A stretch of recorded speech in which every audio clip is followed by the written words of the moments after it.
ਗੈਰ ਵਰਦੀ ਧਾਰੀ ਆ ਕੇ ਫੜਦੇ ਸੀ। ਸਾਡਾ ਗੇਟ ਨਹੀਂ ਸੀ ਲੱਗਿਆ, ਗੇਟ ਖੋਲ ਕੇ ਤੇ ਸਾਡੇ ਮੋਬਾਈਲ ਚੱਕ ਲਏ। ਮੋਬਾਈਲ ਚੱਕ ਕੇ ਤੇ ਉਸ ਤੋਂ ਬਾਅਦ ਸਾਨੂੰ ਫਟਾਫਟ ਉੱਠੋ ਉੱਠੋ ਉੱਠੋ, ਅਸੀਂ ਕੀ ਗੱਲ ਹੈ, ਮੈਂ ਕਿਹੜੀ ਗੱਲ, ਕਿਹੜੀ ਬੁਲਾ।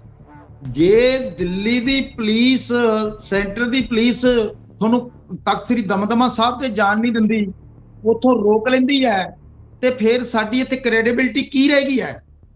ਇਸ ਕਰਕੇ ਇਹਦੀ ਕ੍ਰੈਡੀਬਿਲਿਟੀ ਕੀ ਰਹਿ ਗਈ ਹੈ? ਇਹ ਸਾਰਾ ਕੁਝ ਸਾਨੂੰ ਸੋਚਣ ਦੀ ਲੋੜ ਹੈ। ਤੇ ਜਕਾਰੇ ਲਾ ਨਹੀਂ ਸਕਦੇ ਤੇ ਫਿਰ ਨਾਰੇ ਨਹੀਂ ਲਾ ਸਕਦੇ, ਫਿਰ ਉਹਨਾਂ ਨੂੰ ਰੋਕ ਦਿਆ ਕਰਨਗੇ। ਫਿਰ ਜਿਹੜੇ ਨਗਰ ਕੀਰਤਨ ਆ ਸਾਡੇ, ਉਹਨਾਂ ਤੇ ਵੀ ਪਾਬੰਦੀਆਂ ਲਾ ਦਿਆ ਕਰਨਗੇ। ਤੇ ਜੇ ਹੁਣ ਸਾਡੀ ਕੌਮ ਨਾ ਉੱਠੀ ਤੇ ਫਿਰ ਉੱਠੂਗਾ ਕੌਣ? ਜੇ ਅਸੀਂ ਆਪਣੇ ਤਖਤਾਂ ਤੇ ਸੁਰੱਖਿਅਤ ਨਹੀਂ ਤੇ ਫਿਰ ਕਿੱਥੇ ਸੁਰੱਖਿਅਤ ਆ? ਫਿਰ ਇਹਦੀ ਜ਼ਿੰਮੇਵਾਰੀ ਕਿਹਦੀ ਬਣਦੀ ਆ? ਜਿਹੜੇ ਮੋਰਚੇ ਤੇ ਬੈਠੇ ਆ, ਉਹਨਾਂ ਦੀ ਮਾਤਾ ਜੀ ਨੂੰ ਜਿਹੜੀ ਜੇਲ੍ਹ ਹੈ ਉੱਥੋਂ ਦੀ, ਆਪਣੇ ਦੀ ਅੰਮ੍ਰਿਤਸਰ ਸਾਹਿਬ ਦੀ, ਉਹਦੇ ਵਿੱਚ ਭੇਜ ਦਿੱਤਾ ਗਿਆ, ਜਿਹੜੀ ਕਿ ਸ਼ਰਮ ਨਾਲ ਡੁੱਬ ਕੇ ਮਰ ਜਾਣਾ ਚਾਹੀਦਾ। ਉਹਦੇ ਤੇ ਸਾਥੀਆਂ ਦੀ ਜਸੂਸੀ ਹੋ ਰਹੀ ਹੈ। ਉਹਨਾਂ ਦੇ ਬਾਥਰੂਮਾਂ 'ਚ ਕਮਰੇ ਲਾ ਰਹੇ ਆ, ਤੇ ਫਿਰ ਮੋਦੀ ਦੇ ਬਾਥਰੂਮ ਵਿੱਚ ਕੈਮਰਾ ਕਿਉਂ ਨਹੀਂ ਲਾਇਆ ਜਾਂਦਾ? ਭਗਵੰਤ ਮਾਨ ਦੇ ਬਾਥਰੂਮ 'ਚ ਕੈਮਰਾ ਕਿਉਂ ਨਹੀਂ ਲਾਇਆ ਜਾਂਦਾ? ਸਤਿ ਸ਼੍ਰੀ ਅਕਾਲ। ਪੰਜਾਬੀ ਰੇਡੀਓ USA ਵੇਖਣਾ ਤੁਸੀਂ ਸ਼ੁਰੂ ਕਰ ਚੁੱਕੇ ਹੋ ਤੇ ਇਸ ਸਮੇਂ ਇੱਕ ਵੱਡੀ ਖਬਰ ਦੇ ਨਾਲ ਤੁਹਾਡੀ ਸਾਂਝ ਪਵਾਉਣ ਦੇ ਲਈ ਜੁੜੇ ਆ। ਪੰਜਾਬ ਦੇ ਵਿੱਚ ਇਸ ਸਮੇਂ ਹਾਲਾਤ ਚੋਣਾਂ ਨੂੰ ਲੈ ਕੇ ਭਖੇ ਹੋਏ ਨੇ। ਹਰ ਕਿਸੇ ਦਾ ਧਿਆਨ ਵੀ ਉਸੇ ਹੀ ਬੰਨੇ ਆ, ਤੇ ਜੇ ਕਿਸੇ ਦਾ ਧਿਆਨ ਸਿੱਖ ਮਸਲਿਆਂ ਵੱਲ ਹੈ ਵੀ ਤਾਂ ਉਹ ਸਭ ਤੋਂ ਪਹਿਲਾਂ ਇਸ ਗੱਲ ਨੂੰ ਲੈ ਕੇ ਝਿਜਕਦੇ ਨੇ ਕਿ ਉਹਨਾਂ ਦੇ ਚੈਨਲਾਂ ਦੇ ਉੱਪਰ ਕਾਰਵਾਈ ਨਾ ਕਰ ਦਿੱਤੀ ਜਾਵੇ, ਸਰਕਾਰ ਉਹਨਾਂ ਦੇ ਚੈਨਲਾਂ ਨੂੰ ਪਾਬੰਦੀਸ਼ੁਦਾ ਨਾ ਐਲਾਨ ਦੇਵੇ। ਸੋ ਇਸੇ ਵਿਚਾਲੇ ਸਿੱਖਾਂ ਦੇ ਨਾਲ ਸੰਬੰਧਿਤ ਵੱਡੀ ਖਬਰ ਲੈ ਕੇ ਤੁਹਾਡੇ ਸਾਹਮਣੇ ਰੂਬਰੂ ਹੋਏ ਆ। ਪੰਜਾਬ ਦੇ ਵਿੱਚ ਕਰੀਬ 1 ਸਾਲ ਪਹਿਲਾਂ ਭਾਈ ਅੰਮ੍ਰਿਤਪਾਲ ਸਿੰਘ ਨੂੰ NSA ਤਹਿਤ ਗ੍ਰਿਫਤਾਰ ਕੀਤਾ ਜਾਂਦਾ ਹੈ ਤੇ ਉਸ ਤੋਂ ਬਾਅਦ ਡਿਬਰੂਗੜ੍ਹ ਦੀਆਂ ਜੇਲ੍ਹਾਂ ਦੇ ਵਿੱਚ ਉਹਨਾਂ ਨੂੰ ਬੰਦ ਕਰ ਦਿੱਤਾ ਜਾਂਦਾ ਹੈ। ਉਹਨਾਂ ਦੇ ਨਾਲ ਉਹਨਾਂ ਦੇ ਸਾਥੀ ਵੀ ਮੌਜੂਦ ਹੁੰਦੇ ਨੇ ਤੇ ਹੁਣ ਕਰੀਬ 1 ਸਾਲ ਹੋ ਚੁੱਕਿਆ ਸੀ ਤੇ ਉੱਥੇ ਵੀ ਉਹਨਾਂ ਦੇ ਨਾਲ ਤਸ਼ੱਦਦ ਕੀਤਾ ਜਾ ਰਿਹਾ ਸੀ, ਜਿਸ ਨੂੰ ਲੈ ਕੇ ਸਿੱਖ ਬੁੱਧੀਜੀਵੀਆਂ ਨੇ ਅਤੇ ਭਾਈ ਅੰਮ੍ਰਿਤਪਾਲ ਸਿੰਘ ਦੇ ਪਰਿਵਾਰ ਦੇ ਵੱਲੋਂ ਤਹਈਆ ਕੀਤਾ ਗਿਆ। ਉਹਨਾਂ ਦੇ ਵੱਲੋਂ ਸੰਘਰਸ਼ ਦਾ ਰਾਹ ਉਲੀਕਿਆ ਗਿਆ, ਜਿਸ ਤੋਂ ਲੈ ਕੇ ਲਗਾਤਾਰ ਅੰਮ੍ਰਿਤਸਰ ਸਾਹਿਬ ਦੇ ਵਿੱਚ ਜਿਹੜਾ ਵਿਰਾਸਤੀ ਮਾਰਗ ਹੈ ਉਸ ਤੇ ਲਗਾਤਾਰ ਧਰਨਾ ਵੀ ਚੱਲ ਰਿਹਾ ਸੀ। ਇਸੇ ਬਾਬਤ ਹੁਣ ਪਿਛਲੇ 17 ਮਾਰਚ ਨੂੰ ਉੱਥੇ ਜਿਹੜਾ ਇਕੱਠ ਹੋਇਆ, ਵੱਡੀ ਗਿਣਤੀ ਦੇ ਵਿੱਚ ਪੰਥਕ ਸੋਚ ਰੱਖਣ ਵਾਲੇ ਲੋਕ ਉੱਥੇ ਇਕੱਤਰ ਹੋਏ ਤੇ ਇਸ ਗੱਲ ਦੇ ਉੱਪਰ ਸਹਿਮਤੀ ਬਣੀ ਕਿ ਇੱਕ ਸਿੱਖ ਚੇਤਨਾ ਮਾਰਚ ਕੱਢਿਆ ਜਾਣਾ ਹੈ ਅਤੇ ਇਸੇ ਦੇ ਨਾਲ ਅਕਾਲ ਤਖਤ ਸਾਹਿਬ ਤੋਂ ਮਨਜ਼ੂਰੀ ਲੈਂਦਿਆਂ ਹੋਇਆ ਇਹ ਜਿਹੜਾ ਉਲੀਕਿਆ ਗਿਆ ਪ੍ਰਬੰਧ, ਇਸੇ ਵਿਚਾਲੇ ਸਿੱਖ ਚੇਤਨਾ ਮਾਰਚ ਜਿਹੜਾ ਕਿ 8 ਤਰੀਕ ਨੂੰ ਕੱਢਿਆ ਜਾਣਾ ਸੀ, ਉਸ ਤੋਂ ਪਹਿਲਾਂ ਹੀ ਭਾਈ ਅੰਮ੍ਰਿਤਪਾਲ ਸਿੰਘ ਦੇ ਮਾਤਾ ਜੀ ਅਤੇ ਉਹਨਾਂ ਦੇ ਹੋਰ ਸਾਥੀਆਂ ਨੂੰ ਗ੍ਰਿਫਤਾਰ ਕਰ ਲਿਆ ਜਾਂਦਾ। ਗ੍ਰਿਫਤਾਰ ਤਾਂ ਇਹ ਸ਼ਬਦ ਨਹੀਂ ਤੇ ਵਰਤਾਂਗੇ, ਉਹਨਾਂ ਨੂੰ ਨਜ਼ਰਬੰਦ ਕਰ ਲਿਆ ਜਾਂਦਾ ਹੈ। ਸੋ ਇਹ ਸਾਰੇ ਦੇ ਬਾਬਤ ਗੱਲਬਾਤ ਕਰਨ ਦੇ ਲਈ ਸਾਡੇ ਨਾਲ ਇਸ ਸਮੇਂ ਮੌਜੂਦ ਨੇ ਭਾਈ ਜਸਕਰਨ ਸਿੰਘ ਕਾਹਨ ਸਿੰਘ ਵਾਲਾ, ਸ਼੍ਰੋਮਣੀ ਅਕਾਲੀ ਦਲ ਅੰਮ੍ਰਿਤਸਰ ਫਤਿਹ ਤੋਂ ਸਾਡੇ ਨਾਲ ਜੁੜੇ ਨੇ। ਹੁਣੇ ਤੁਹਾਨੂੰ ਨਾਲ ਹੀ ਦੱਸ ਦਈਏ ਕਿ ਉਹਨਾਂ ਨੂੰ ਵੀ ਥੋੜਾ ਚਿਰ ਪਹਿਲਾਂ ਹੀ ਪੁਲਿਸ ਦੇ ਵੱਲੋਂ ਛੱਡਿਆ ਗਿਆ ਹੈ, ਇਹਨਾਂ ਨੂੰ ਵੀ ਨਜ਼ਰਬੰਦ ਕਰ ਲਿਆ ਗਿਆ ਸੀ। ਸੋ ਉਹਨਾਂ ਨਾਲ ਫਤਿਹ ਦੀ ਸਾਂਝ ਪਾ ਕੇ ਗੱਲਬਾਤ ਅੱਗੇ ਤੋਰਦੇ ਹਾਂ। ਵਾਹਿਗੁਰੂ ਜੀ ਕਾ ਖਾਲਸਾ, ਵਾਹਿਗੁਰੂ ਜੀ ਕੀ ਫਤਿਹ ਜੀ। ਜੀ ਖਾਲਸਾ, ਵਾਹਿਗੁਰੂ ਜੀ ਕੀ ਫਤਿਹ। ਭਾਈ ਸਾਹਿਬ, ਮੈਂ ਤੇਜ਼ੀ ਦੇ ਨਾਲ ਸਵਾਲ ਤੇ ਆਉਣਾ। ਤੁਹਾਨੂੰ ਵੀ ਡਿਟੇਨ ਪੁਲਿਸ ਦੇ ਵੱਲੋਂ ਕਰ ਲਿਆ ਗਿਆ ਸੀ, ਹੁਣੇ ਛੱਡਿਆ ਗਿਆ ਹੈ। ਮੈਨੂੰ ਜਰਾ ਮਾਜਰਾ ਸਾਰਾ ਦੱਸੋਗੇ। ਤੁਸੀਂ ਕੁਝ ਗਲਤ, ਕੁਝ ਗੈਰ ਕਾਨੂੰਨੀ ਕਰਨ ਜਾ ਰਹੇ ਸੀ, ਜਿਸ ਕਰਕੇ ਤੁਹਾਨੂੰ ਤੇ ਇੱਧਰ ਭਾਈ ਅੰਮ੍ਰਿਤਪਾਲ ਸਿੰਘ ਦੇ ਪਰਿਵਾਰ ਨੂੰ ਵੀ ਪੁਲਿਸ ਦੇ ਵੱਲੋਂ ਬੜੀ ਕਾਹਲੀ ਦੇ ਨਾਲ ਡੱਕ ਲਿਆ ਜਾਂਦਾ ਹੈ। ਮੈਂ ਇੰਡੀਅਨ ਸਟੇਟ ਤੇ ਉਹਦੇ ਨਾਲ ਮਿਲੀ ਭੁਗਤ ਨਾਲ ਜਿਹੜੀ ਪੰਜਾਬ ਸਰਕਾਰ ਕੇਜਰੀਵਾਲ ਦੇ ਇਸ਼ਾਰੇ ਤੇ ਭਗਵੰਤ ਮਾਨ ਚਲਾ ਰਹੇ ਹੈ, ਪਹਿਲਾਂ ਮੈਂ ਇੰਡੀਅਨ ਸਟੇਟ ਤੇ ਇਹਨਾਂ ਨੂੰ ਪੁੱਛਦਾ ਕਿ ਭਾਈ ਅੰਮ੍ਰਿਤਪਾਲ ਸਿੰਘ ਤੇ ਉਹਦੇ ਸਾਥੀਆਂ ਨੂੰ ਪਹਿਲਾਂ ਤਾਂ ਜਿਹੜਾ ਬਾਣੀ ਤੇ ਬਾਣੀ ਦੇ ਨਾਲ ਜੋੜਦਾ ਸੀਗਾ, ਨਸ਼ਿਆਂ ਤੋਂ ਦੂਰ ਕਰਦਾ ਸੀ ਤੇ ਹਿੰਦੂਆਂ ਮੁਸਲਮਾਨਾਂ ਸਾਰਿਆਂ ਨੂੰ ਪਿਆਰ ਕਰਕੇ ਸਾਰਿਆਂ ਦੇ ਬੱਚਿਆਂ ਨੂੰ ਬਚਾਉਂਦਾ ਸੀ ਤੇ ਅਣਖ ਦੀ ਗੱਲ ਕਰਦਾ ਸੀ। ਮੈਨੂੰ ਦੱਸੋ ਉਹਨੂੰ ਗ੍ਰਿਫਤਾਰ ਕਿਉਂ ਕੀਤਾ ਗਿਆ? ਇਹ ਜਵਾਬ ਦੇਵੇ। ਕੀ ਉਹਦੇ ਘਰੋਂ ਕੋਈ ਬੰਬ ਫੜਿਆ ਗਿਆ, ਕੋਈ ਤੋਪ ਫੜੀ ਗਈ ਹੈ, ਕੋਈ ਕਿਸੇ ਹਿੰਦੂ ਨੂੰ ਤੰਗ ਕੀਤਾ ਹੈ, ਕਿਸੇ ਮੁਸਲਮਾਨ ਨੂੰ ਤੰਗ ਕੀਤਾ, ਕਿਸੇ ਨੂੰ ਤੰਗ ਕੀ ਕੀਤਾ ਹੈ?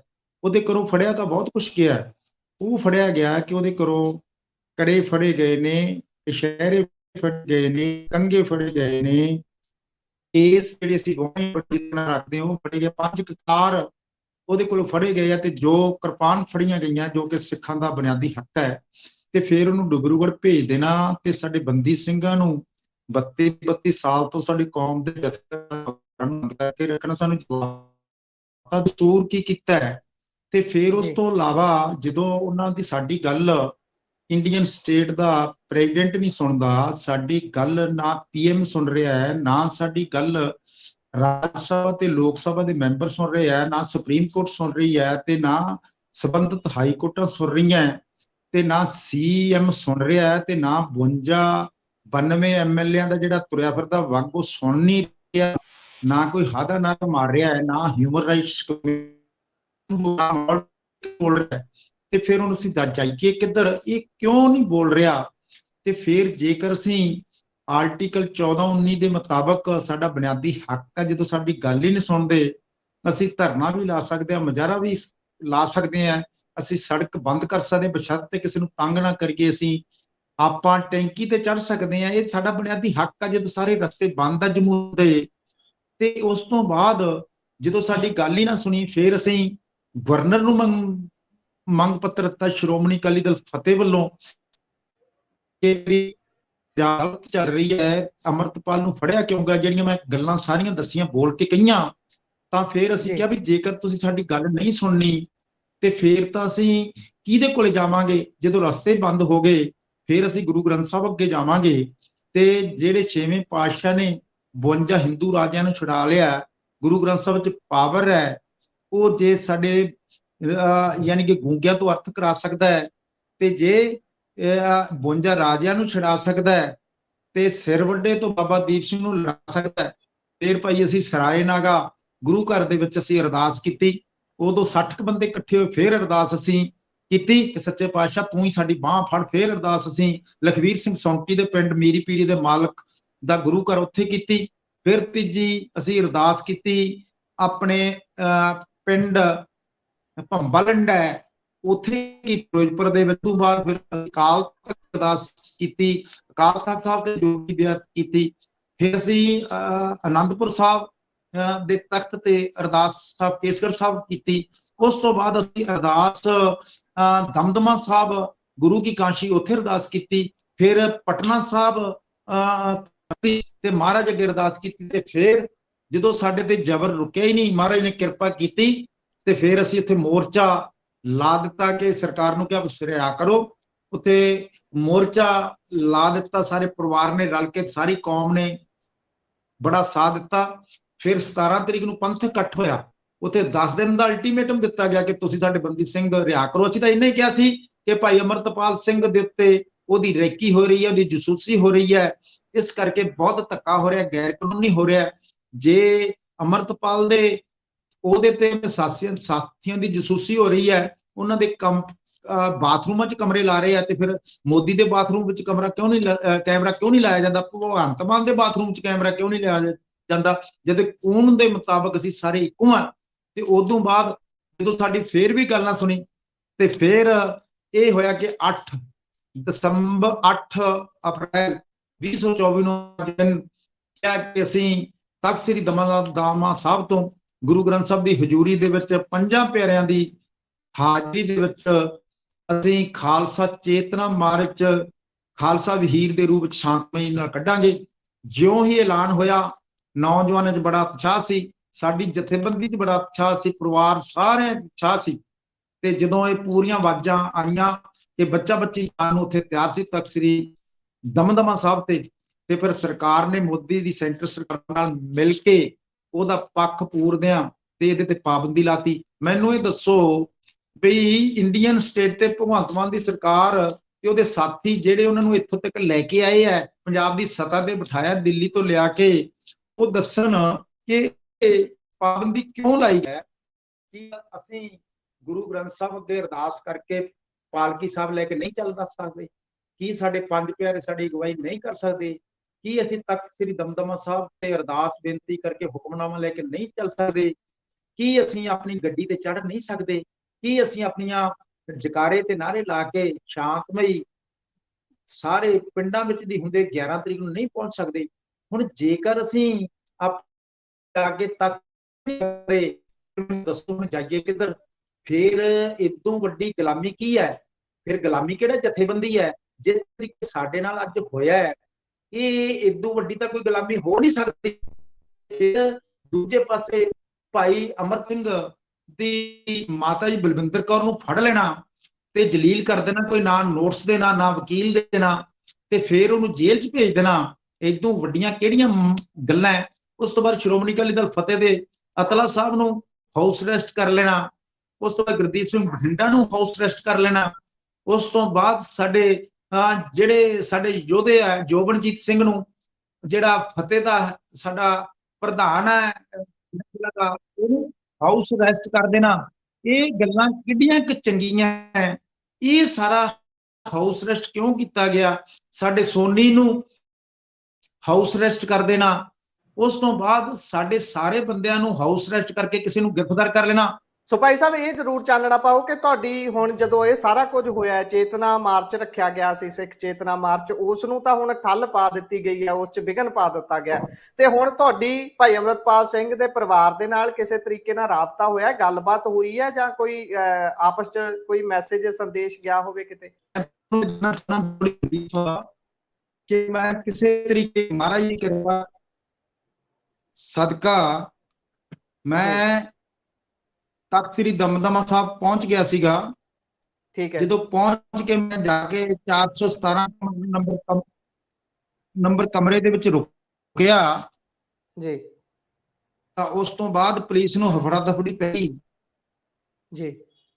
ਜਦੋਂ ਹਫੜਾ ਦਫੜੀ ਪੈ ਗਈ ਤਾਂ ਚਾਰੇ ਪਾਸੇ ਮਾਹੌਲ ਐਸਾ ਹੋ ਗਿਆ, ਐਸਐਸਪੀ ਬਠਿੰਡਾ ਵੀ ਉੱਥੇ ਆ ਗਿਆ, ਤੇ ਫਿਰ ਉਹ ਮੈਨੂੰ ਕਿਸੇ ਤਰੀਕੇ ਫੋਨ ਕਰਦੇ ਰਹੇ ਜੀ, ਹੋਰ ਫੋਨ ਨੰਬਰਾਂ ਤੋਂ ਫੋਨ ਕਰਦੇ ਰਹੇ, ਤੇ ਫਿਰ ਮੈਨੂੰ ਇਹ ਵੀ ਕਹਿੰਦੇ ਰਹੇ ਕੀ ਕਰਨਾ ਹੈ ਕੀ ਨਹੀਂ ਕਰਨਾ। ਅਸੀਂ ਆਖਿਆ ਵੀ ਅਰਦਾਸ ਕਰਨੀ ਹੈ, ਤੇ ਸਿੱਖ ਅਰਦਾਸ ਕਰਦੇ ਆ, ਅਸੀਂ ਸਵੇਰੇ ਤੁਰਾਂਗੇ ਸਾਰੇ, ਤੇ ਚੇਤਨਾ ਮਾਰਚ ਤੁਰਨਾ ਚਾਹੀਦਾ, ਤੇ ਸਰਕਾਰ ਦੀ ਨਲਾਇਕੀ। ਉਹਨਾਂ ਨੇ ਤੜਕੇ 3 ਵਜੇ ਗੈਰ ਵਰਦੀਧਾਰੀ ਪੁਲਿਸ ਆ ਕੇ ਜਿਹੜਾ ਦਰਬਾਰ ਸਾਹਿਬ ਤੋਂ ਵਿੱਚ ਕੰਪਲੈਕਸ ਆ ਸਾਰਾ ਤਖਤ ਸ੍ਰੀ ਦਮਦਮਾ ਸਾਹਿਬ, ਤੇ ਪੁਲਿਸ ਗੈਰ ਵਰਦੀਧਾਰੀ ਆ ਕੇ ਫੜਦੇ ਸੀ। ਸਾਡਾ ਗੇਟ ਨਹੀਂ ਸੀ ਲੱਗਿਆ, ਗੇਟ ਖੋਲ ਕੇ ਤੇ ਸਾਡੇ ਮੋਬਾਈਲ ਚੱਕ ਲਏ। ਮੋਬਾਈਲ ਚੱਕ ਕੇ ਤੇ ਉਸ ਤੋਂ ਬਾਅਦ ਸਾਨੂੰ ਫਟਾਫਟ ਉੱਠੋ ਉੱਠੋ ਉੱਠੋ, ਅਸੀਂ ਕੀ ਗੱਲ ਹੈ? ਮੈਂ ਕਿਹੜੀ ਗੱਲ, ਕਿਹੜੀ ਬੁਲਾ? ਜਦੋਂ ਵਰਦੀਧਾਰੀ ਮੈਂ ਕੌਣ ਆ ਗਿਆ, ਮੈਂ ਪੁਲਿਸ ਅਫਸਰ ਨੂੰ ਜਾਣਦਾ ਸੀ, ਤੇ ਫਟਾਫਟ ਕਹਿੰਦੇ ਚਲੋ, ਤੇ ਉਹ ਜਾ ਕੇ ਸਾਨੂੰ ਉੱਥੋਂ ਫੜ ਕੇ ਫਿਰ ਗੈਰ ਵਰਦੀਧਾਰੀ ਲੈ ਗਏ। ਤੁਸੀਂ ਮੈਨੂੰ ਇਹ ਦੱਸੋ ਵੀ ਜਦੋਂ ਪੁਲਿਸ ਉਸ ਦਰਬਾਰ ਸਾਹਿਬ ਦੇ ਕੰਪਲੈਕਸ 'ਚ ਵੜੀ ਹੈ, ਇਹ ਪੁੱਛੋ ਜਿਹੜੇ ਉੱਥੋਂ ਦੇ ਮੁੱਖ ਪ੍ਰਬੰਧਕ ਹੈ, ਪੁਲਿਸ ਉੱਥੇ ਵੜੀ ਕਿਉਂ? ਐਸਜੀਪੀਸੀ ਦੇ ਅੰਡਰ ਹੋਗਾ ਜੀ, ਮੁਲਾਜ਼ਮ ਨਹੀਂ ਸੀ ਉਸ ਸਮੇਂ?